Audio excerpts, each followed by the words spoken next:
Selection.I in a spacious office flooded with bright light. Soft classical music played in the background, mingling with the scent of lavender. According to the curators, floral aromas and orchestral sounds helped harmonize the emotional state of citizens. But for weeks now, the cloying fragrance had been making Herman nauseous, and the constant plinking of violins and pianos gave him a splitting headache. He worked for an organization that obsessively ensured strict adherence to the foundational principles of selection.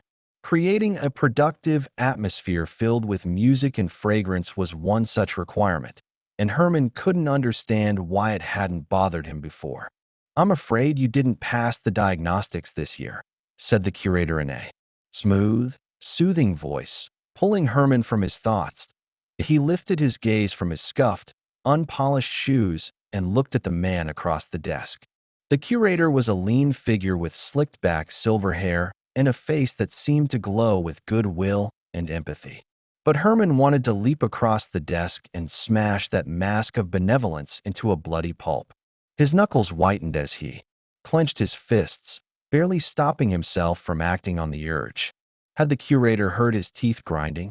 Video surveillance, psychological testing, as well as your hormonal profile and brain activity scans all indicate you are approaching a state of aggressive behavior. The curator continued, his tone confidential, as he glanced at the embedded display in the desk, showing the data from Herman's diagnostics.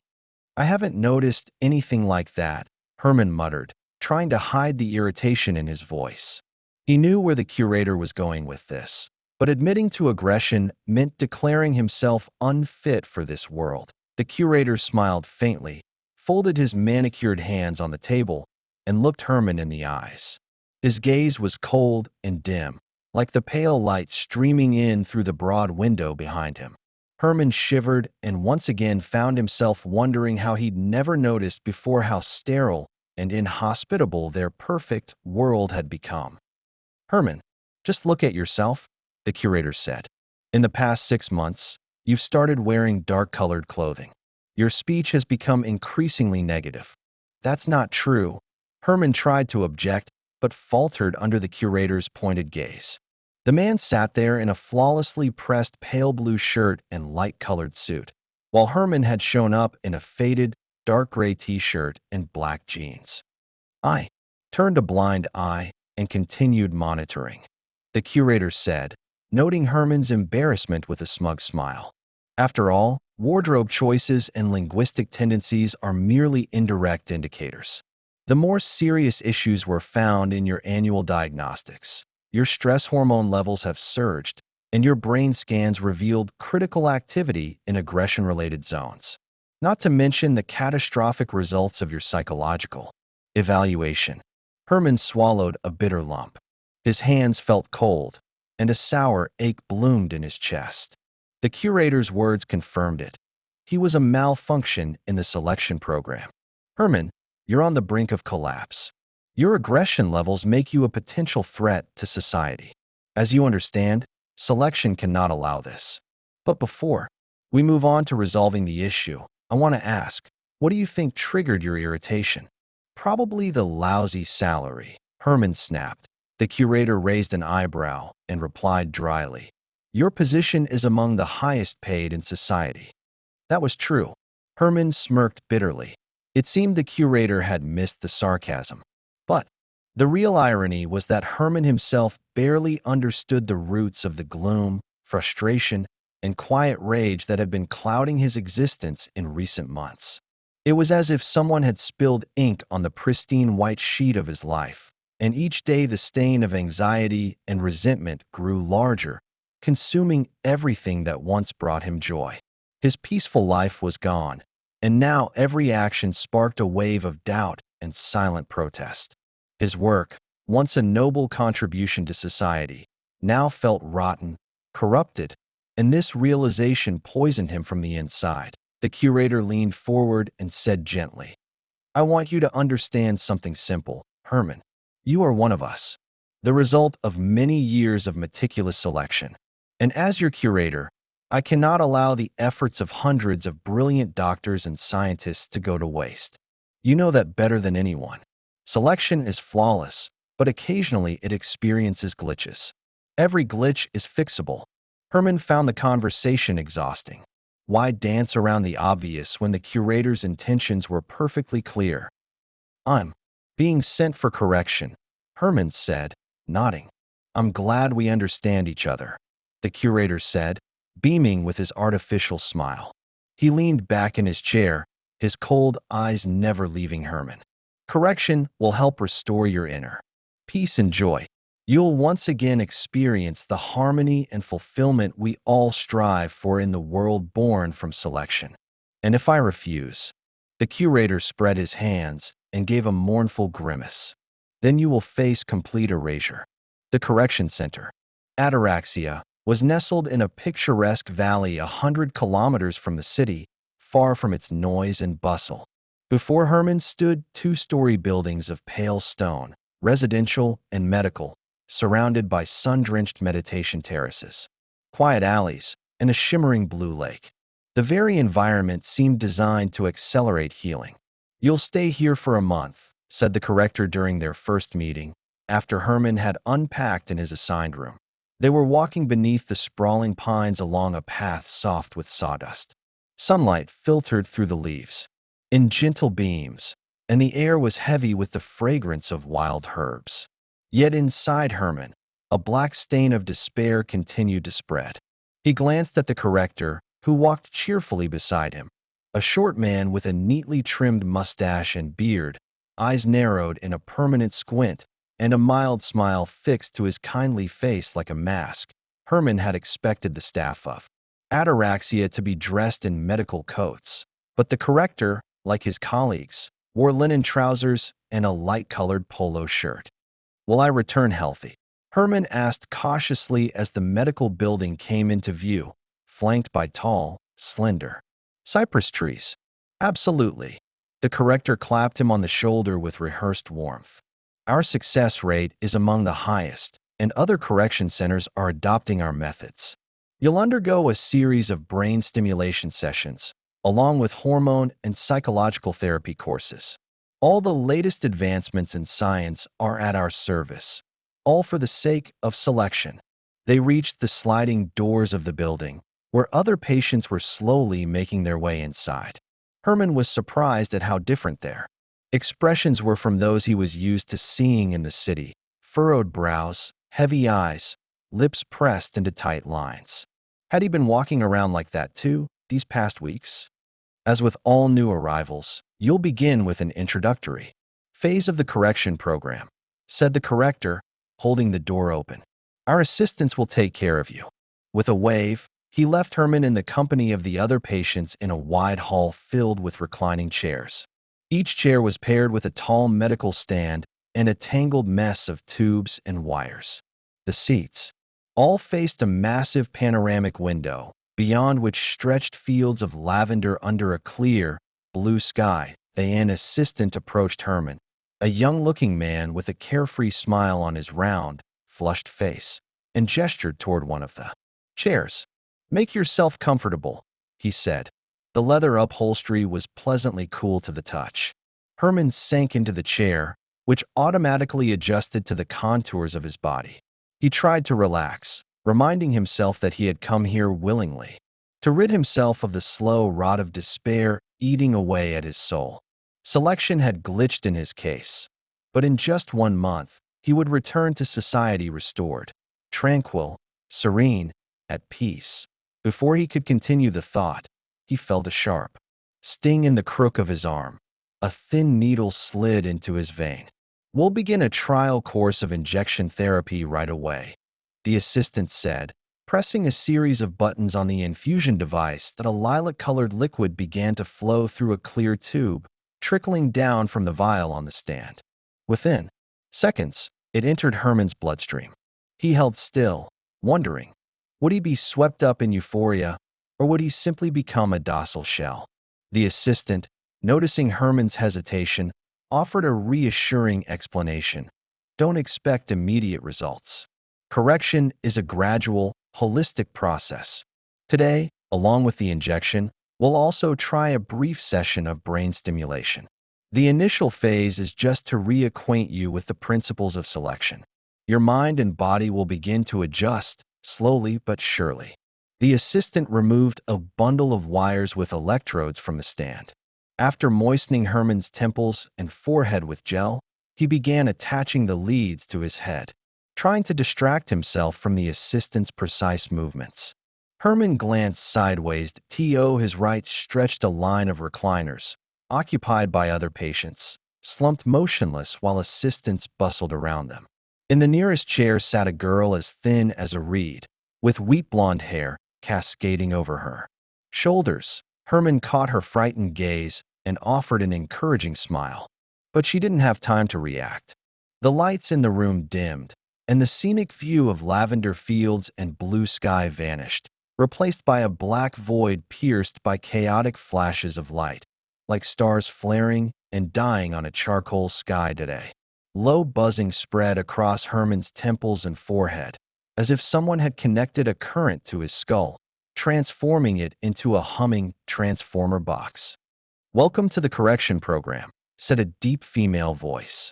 It didn't come from the speakers hidden in the walls, Herman realized, but seemed to resonate from within his own mind. "Correction will return you to society renewed and restored, just as the selection intended." The flashing lights in the panoramic screen became more frequent, coalescing into a blur, as if entire galaxies were exploding and merging beyond the glass. Herman's head spun, nausea surged up his throat, and he tried to avert his gaze from the pulsating kaleidoscope. But he couldn't. The hypnotic brilliance pulled him in, like a vortex of color with vibrating edges. And the voice inside his head rang with phrases Herman had heard since childhood. After the endless chain of wars, humanity, ravaged by destruction, famine, and disease, stood on the brink of extinction. Barely a few thousand individuals remained scattered across surviving settlements. But among them, the brightest minds endured: doctors, scientists, psychologists, who proposed a final solution to civilization's greatest affliction: the aggression embedded in the human genome. Armed with knowledge and science, they designed the selection program, a system for breeding a new human through the gradual culling of the most peaceful, obedient, and calm individuals. Humanity agreed. Generation by generation, we would give life only to the non-aggressive and eliminate the rest in the name of future prosperity. Clear selection criteria were established, criteria that achieved what no religion or government ever had. We held in our hands the tool to ensure the era of prosperity for ourselves and our descendants. We forgot what war and hatred were. In the last 27 years, not a single murder has been recorded. Our streets are quiet and safe. Evil, violence, and suffering have been eradicated. We are peaceful and happy because we know that each of us is the result of centuries of seal. That's a lie. The sudden shout shattered the voiced I in the next instant. The screen exploded with a crash, and Forstand had been hurled through it, sending shards flying as sunlight from outside flooded the darkened room. Herman blinked rapidly, trying to adjust his vision. As he sat up, the girl with the wheat blonde hair, the one from earlier, appeared before him. She yanked the electrodes off her head and, raising her thin arm, shook them furiously in the air. "It's all lies," she shouted, loud enough for every patient to hear. "They're brainwashing us. Can't you see they've been lying to us this whole time? Wake up." Anxious murmurs spread through the room like wildfire. Down the side aisle, staff from Ataraxia hurried toward her, and among them Herman recognized the corrector, a tranquil smile on his face and an injection pistol in his hand. Driven by a sudden instinct, Herman sprang from his chair and approached the girl. Her eyes blazed with fury as she raised her fist. Clutched in it was a sharp needle. "Stay back," she hissed. "I just want to help," Herman said quickly, glancing sideways. The corrector was closing in with the weapon raised. "If you don't calm down, they'll terminate you." "Maybe that's what I want," she snapped defiantly. And in the very next breath, she staggered and collapsed. She crumpled to the floor, eyes fixed on the ceiling, unmoving. A slender dart protruded from her neck. The corrector lowered the pistol and crouched beside her. Calmly checking her pulse, the murmur of shock and fear swept across the room. Behind Herman, patients clustered together, watching the scene unfold with pale, frozen faces. Pulling the dart from her neck, the corrector turned and smiled reassuringly. "This happens, but very rarely," he said gently. "Everything is under control. Please proceed to the recreation zones. The introduction session will resume tomorrow." 2 weeks had passed since Herman arrived at Ataraxia. Long ago, he had heard stories about ancient prisons where dangerous individuals were kept away from society. But he wasn't sure if Ataraxia could be compared to such places. Prisons had long disappeared from Earth, and violent criminals survived. Only in books and films that had somehow escaped the ravages of the chain of wars. Herman lived in a spacious room on the second floor of one of the residential buildings. From his balcony, he could see the shimmering lake and endless lavender fields.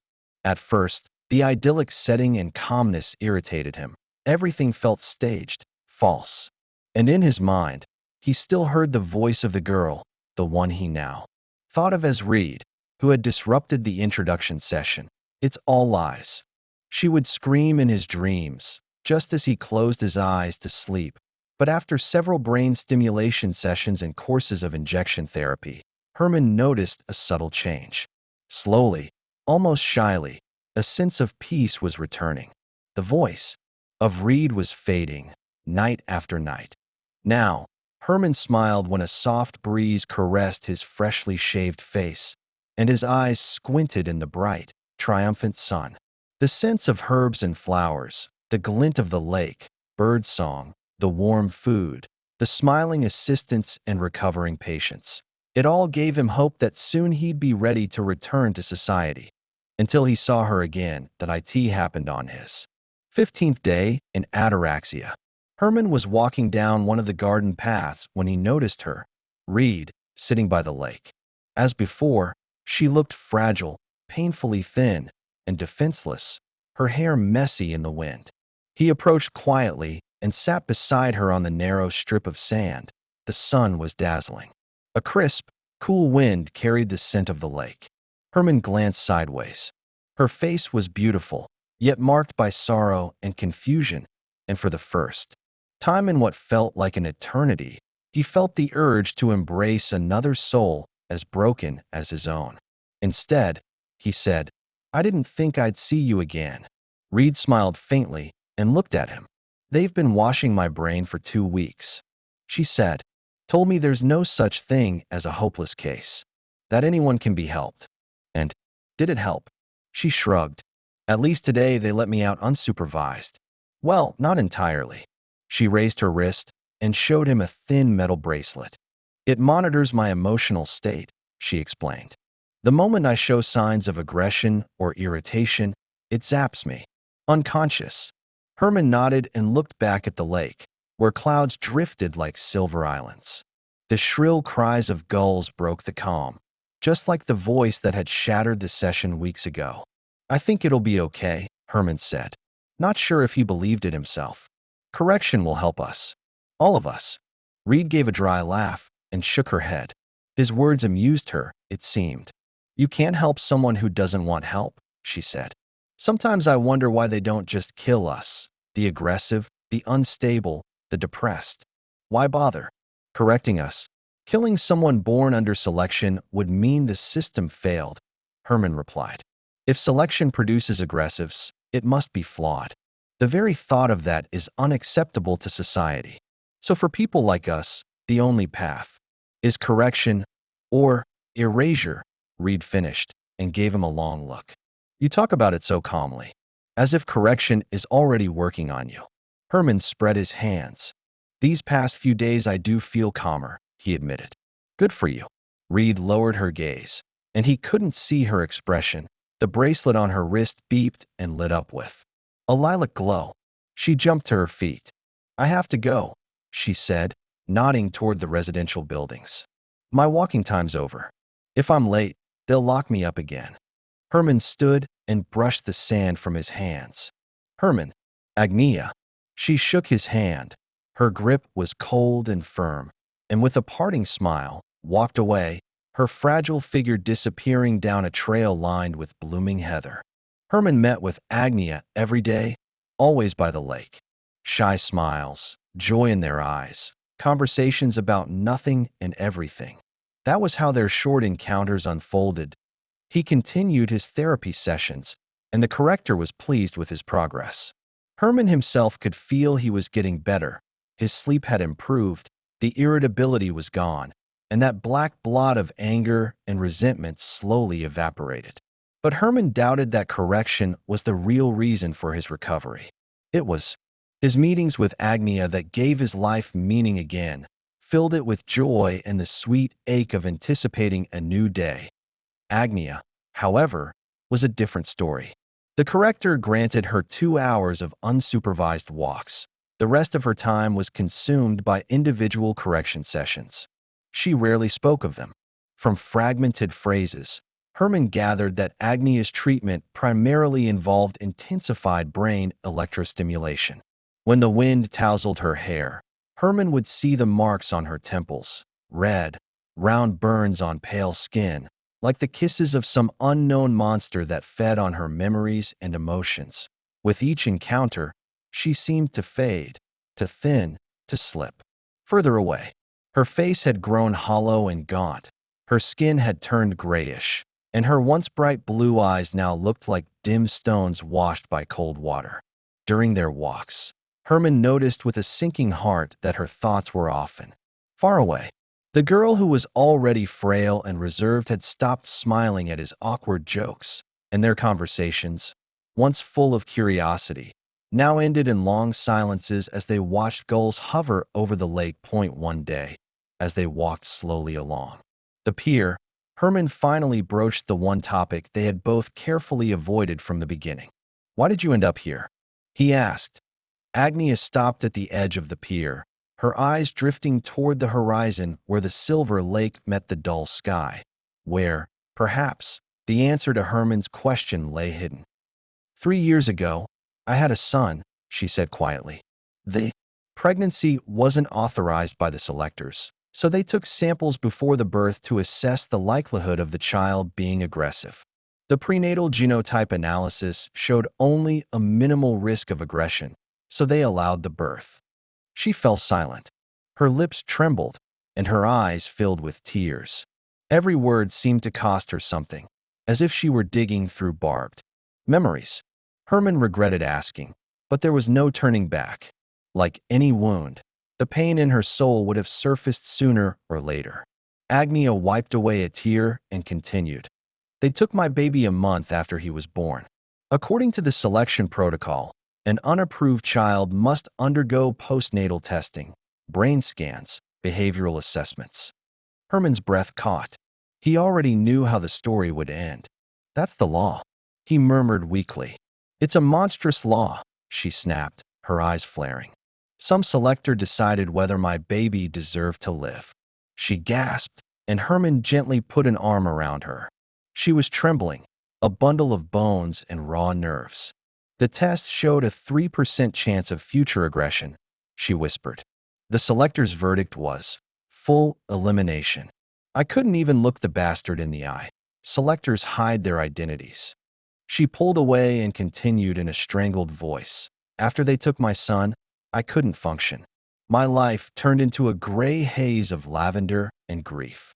But the worst part was how my husband and parents reacted. They acted as if it had never happened, like Arthur had never existed. They told me not to dwell on it, to just plan the next pregnancy properly. But I couldn't forget Arthur, do you understand?" She looked at Herman with tearful eyes, and he realized the fatal mistake she had made. Agnia had bonded with her child. She had become one with him, and the selectors had warned explicitly never to get attached to unauthorized children, never to name them before final testing. "He was with me for a month," she whispered. "He drank my milk, fell asleep in my arms, studied my face. The day they took him, he smiled at me for the first time. And then they put him down." She went quiet. Herman had no words. His throat constricted with grief. The wind off the lake was sharp and cold, tugging at his clothes. He glanced at Agnia. She was hugging herself tightly, watching heavy clouds drift across the leaden sky. "I've been scheduled for erasure," she said softly. "What?" Herman jolted like he'd been shocked. "But what about correction?" "I failed it." She gave him a sad smile. "The corrector said I'm a hopeless case. I can't forget my son. The memory poisons me, makes me unstable, dangerous. So there's only one option left: full memory erasure. I'll be a person without a past, without emotions." Herman's stomach turned. He felt sick as he forced himself to speak. Maybe that's for the best. You'll be able to start over. I want to remember." Agnia brushed a lock of hair from her face. Her eyes cut into him like glass. "I want to remember every moment I had with Arthur." "But you can't refuse the erasure," he whispered with despair. "There's no alternative. Society won't tolerate anyone with potentially dangerous behavior. We're expected to be calm and obedient, and to achieve that, we have to be happy. That's what the selection was meant to ensure: a peaceful world without suffering. You deserve that peace too, Agnia. They've done a good job washing your brain," she said with a bitter smirk. "But I don't think even you believe what you're saying." She turned and walked away down the pier. On the shore, the corrector was waiting. Smiling, he took her hand and, nodding politely at Herman, led her away from the lake. The sky boiled, with dark clouds, threatening to release a storm over the trembling surface of the lake. The wind flattened the shrubs along the shore, carrying the panicked cries of gulls through the air. Herman stood shivering at the edge of the pier. 2 hours had passed since Agnia's scheduled erasure. He imagined the corrector applying gel to her marble-white forehead and temples, attaching freshly sterilized electrodes, then tapping buttons on the console that would burn her memory to ash. Of course, she wouldn't remember Herman waiting at the lake, or Herman at all, but he hoped some residual spark would lead her back, and that he might be the first friend in her new life. Maybe then he could atone, but Agnia didn't come. Herman checked the time again, then sighed and made his way toward the main building. In the lobby, seated by a wide panoramic window, the corrector watched the storm lash against the world outside. Raindrops traced down the glass like the tears of the heavens. "Where's Agnia?" Herman asked. He was soaked to the bone and shaking with cold. Water pooled beneath his feet. "I'm very sorry," the corrector said, making a solemn face. "This morning, when I went to retrieve her for erasure, I found her dead in her room. She took her own life." In a bright, lavender-scented office filled with classical music, Herman sat across from the curator. Or at least, that's what the man had asked to be called. He was reading data off a built-in screen on his desk. "I'm glad to have you back, Herman," he said with a wide smile. "According to Ataraxia's records, you were close to completing your correction program. Then, unfortunately, you had a minor relapse triggered by an unfortunate incident. After that, you voluntarily agreed to undergo memory erasure." Herman shrugged and smiled awkwardly. Yesterday, he had been released from Ataraxia, with no memory of who he was. Now he was beginning his reintegration under the curator's supervision, who, still grinning, went on with his enthusiastic speech. "Your diagnostics are flawless. I'm pleased to inform you that you'll be returning to your duties and service to society. Come, I'll show you to your workstation. Don't worry, your memory may be gone, but your skills will return in no time." "What do I do?" Herman asked, confused, as the curator rose from his seat and approached. "You, Herman, have a vital and honorable profession," said the curator, clapping him on the shoulder. A week after erasure, Herman had fully adjusted to work. Some said he used to be gloomy and irritable, but he just shrugged at such stories. Now he lived in perfect harmony with his thoughts and actions. He glanced at the clock on the wall. 5 minutes left in the workday. If he hurried, he could process one more case. Rubbing his eyes, Herman focused on the screen showing the results of a postnatal assessment for yet another unauthorized child. Citizens had long been warned about unregistered pregnancies, but Herman's workload never decreased. Every day, he reviewed dozens of profiles for illicit children, deciding which ones to keep and which to eliminate. That he skimmed the data, Subject NR 1103 showed a 3% risk of aggressive behavior. Herman yawned and typed his verdict: full elimination.